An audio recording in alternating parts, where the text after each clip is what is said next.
back in the summer, I went for a spin in something that reminded me of my ex. My ex car, of course. So early in the morning, I went for a ride in it. With something that's powerful, has a V8 engine, over 500 horsepower, rear-wheel drive, and it's not a Mercedes.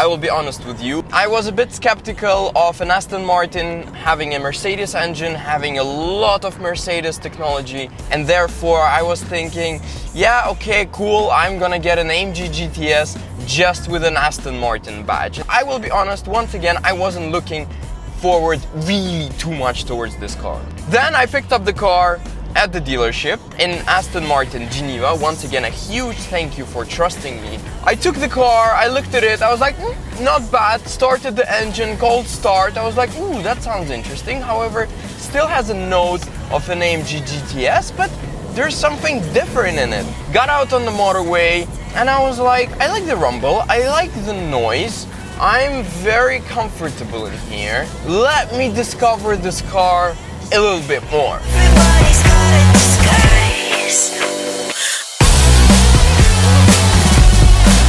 I got a little mountain road here, so I can push the car just a little bit. And that's when the opinion about this car completely changed in my head, is when I got it on a mountain road.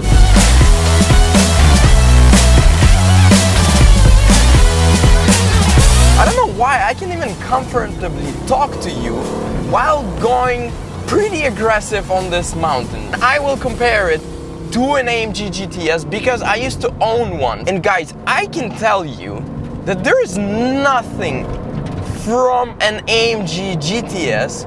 Yes, the rumble note is slightly similar, but the drive is completely different. The problem with the AMG GTS was that the car was just a bit too big. It was a bit too wide. You were sitting very weird, kind of in the back, having this massive bonnet in front of you. So you were kind of like, oh, I'm in a Mercedes, I can probably daily it. However, I will tell you, visibility was uncomfortable, driving it was uncomfortable. And now I want to come back to this Aston Martin, is that the lightness that the car has is pretty unbelievable. I don't know why I don't have this supercar feeling here. The steering is not that heavy, the suspension is not too stiff, so you can really throw the car, look at this, left and right, even without losing your tail. That meaning that you're sort of always in control. Obviously my track modes are all on. Look at this.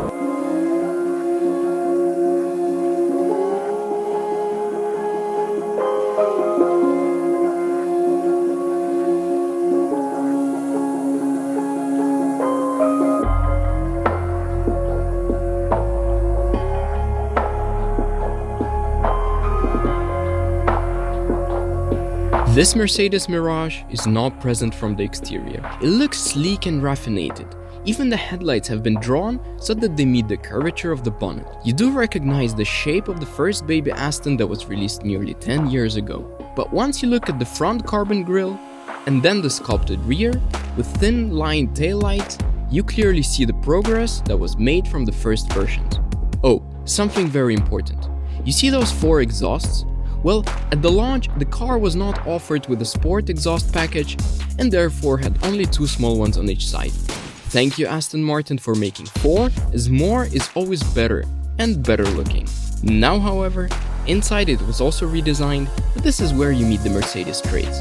For instance, the media system, many buttons, turn signals, and other things, but that's actually good. You should be glad because at least it will work, and it will work forever. If you're a carbon fan as I am, you will be satisfied to feel carbon on this beautiful steering wheel. and on the sides of the panels. Aston Martin were amongst the first ones to introduce the Bang & Olufsen sound system in their vehicles. Sadly, our car didn't have one installed, but assured if you're not willing to spend money on some fancy Danish speakers, the standard sound system is just fine. Overall, in the interior, you feel comfortable. The seats are good, leather has a good touch to it, and you have space even if you're taller than an average. Here is an interesting bit, and I promise this will be the last time I say anything about the Mercedes. But the engine is straight out of one. The B-Turbo 4-liter V8 with turbos mounted inside rather than outside. So soundtrack-wise, you're covered.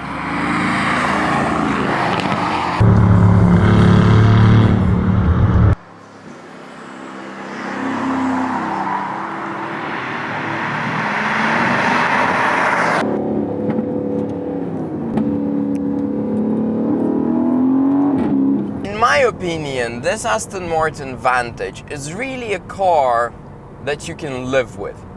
And it's really a car that you can have the only one in your garage, sort of making it a sports car, a little supercar, a daily drive, and a GT car. And I think there are not many cars out there today that can actually fill this perfect gap where you don't look ridiculous, you know, driving in a low McLaren with doors going up.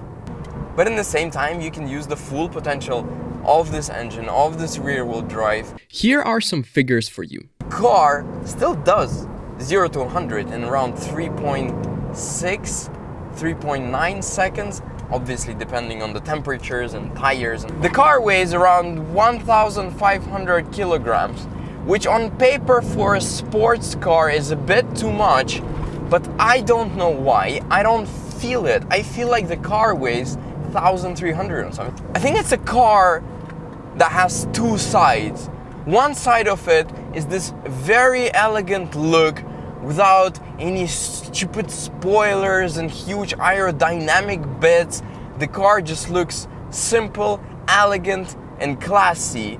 The car is even able to do the job of a sports car without a wing, performing like as if it has all those bits. Therefore, the car looks very grown up, very mature, not like a Porsche GT3 RS, for example, or the same AMG GTS GTR.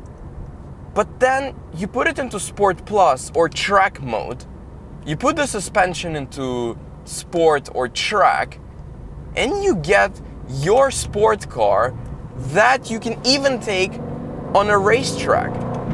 An option you must have are carbon ceramic brakes, which I love. I actually love carbon ceramic brakes in all the cars because I think today sort of the technology went pretty far that we can afford having those in sort of daily cars, you know, and live with carbon ceramic brake systems and not have too many problems.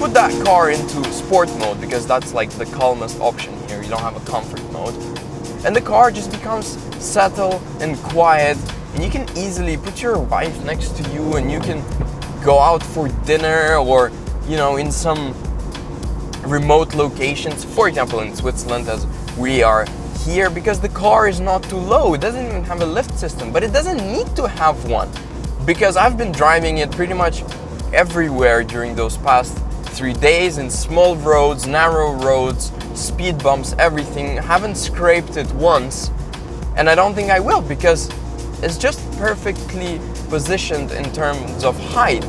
So I can really say that they made a great job of keeping it a sports car, in the same time having the GT feel, because you still have a huge boot where you can put a bunch of suitcases. They kept the steering somewhat comfortable to use. They made the suspension somewhat comfortable, and on top it's an Aston Martin, and the badge Aston Martin just says elegance, confidence, and I think a bunch of other very strong words. And I'll be honest with you, I'm truly enjoying driving this car. But when it comes to her